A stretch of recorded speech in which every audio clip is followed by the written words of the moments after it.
UK हुकूमत की जानिब से एक नया कानून किराएदारों के हक में नाफिज कर दिया गया है, जो कि राइट एक्ट के नाम से मंजूर कर दिया गया है, जो कि रेंटर्स के लिए एक अच्छी खबर जारी हुई है। तो इस नए बनने वाले कानून की तमाम तफसीलात जानिए आज की इस वीडियो में। तो मैं हूं आपकी मेज़बान आयशा। उम्मीद करती हूं कि आप सब खैरियत से होंगे। हमेशा की तरह आप सबसे यही रिक्वेस्ट है कि वीडियो को लाजमी तौर पर लाइक कीजिएगा, शेयर कीजिए और हमारे चैनल को लाजमी तौर पर सब्सक्राइब कीजिए।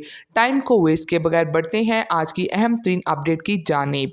तो यूके हुकूमत की तरफ से नया लॉ जो रेंटर्स के लिए मंजूर हुआ है, उसमें रेंटर्स को क्या क्या बेनिफिट हासिल होने वाले हैं। तो इसमें सबसे पहले तो ये है कि पहले रेंटर्स को 12 से 24 माह तक का एक एग्रीमेंट करना होता था अपने मालिक मकान के साथ। तो अब ऐसा नहीं होगा।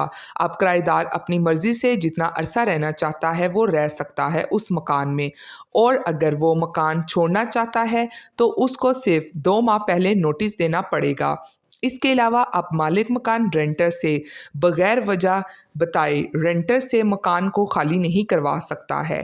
उसको मकान खाली करवाने से पहले वजह लाजमी तौर पर बतानी पड़ेगी। मिसाल के तौर पर किराया ठीक तरीके से अदा नहीं किया जा रहा, या घर का कोई नुकसान हुआ है, या घर को कोई नुकसान पहुंचाया जा रहा है। दूसरी जानिब इस कानून के तहत 12 माह के अंदर ना तो मालिक मकान घर को खाली कराने के लिए कह सकता है और ना ही घर को बेच सकता है। अगर रेंटर 3 माह तक मालिक को किराया नहीं देता है तो फिर मालिक मकान कार्रवाई करने का हक रख सकता है, यानी कि वो कार्रवाई कर सकता है। दूसरा ये है, इस नए कानून के मुताबिक अगर मालिक मकान किराए को ज़्यादा करना चाहता है तो उसको 2 माह पहले नोटिस जो है वो देना होगा, और जो भी वो किराया बढ़ाएगा वो भी यूके में जो मार्केट रेट होगा उसके मुताबिक होगा। वो अपनी मर्ज़ी से किराया को ज़्यादा या कम नहीं कर सकता है। इसके अलावा जैसा कि पहले ये था कि अगर किसी फैमिली के बच्चे भी हैं और वो हुकूमत से बेनिफिट्स वगैरह भी ले रहे हैं, तो उसकी बेस पर जो मालिक मकान था वो घर किराए पर देने से इनकार कर देता था। मगर अब इस नए कानून के मुताबिक अब ऐसा नहीं होगा। वो उनको मकान देने से इनकार नहीं कर सकता, वरना इस पर कानूनी कार्रवाई की जाएगी। इस नए कानून के मुताबिक अगर किसी फैमिली के पास कोई पालतू जानवर मौजूद है तो अब इसकी बेस पर पहले मालिक मकान पालतू जानवर होने की वजह से घर देने से इनकार कर देता था, मगर अब ऐसा नहीं होगा।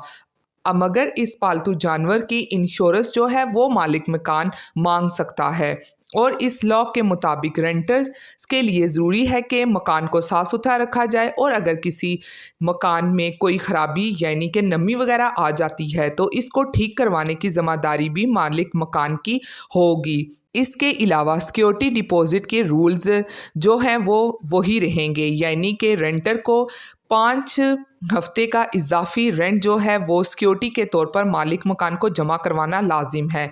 और अब ये काफ़ी अच्छी खबर तमाम रेंटर्स के लिए जारी हुई है नए कानून के मुताबिक, और इसको 30 साल की सबसे बड़ी चेंजिंग जो है कहा जा रहा है। तो ये तो काफ़ी अच्छी खबर रेंटर्स के लिए जारी हो चुकी है। इसके अलावा किराएदारों के लिए रूल्स को सख्त कर दिया गया है, लेकिन ये एक अच्छा रूल भी है तमाम तर रेंटर्स के लिए, क्योंकि लोग काफ़ी मजबूर भी होते हैं जिसका फ़ायदा किराएदार मालिक मकान उठाते हैं।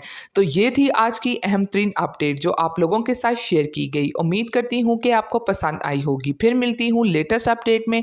आप सब अपना बहुत ख्याल रखिएगा। Thank you.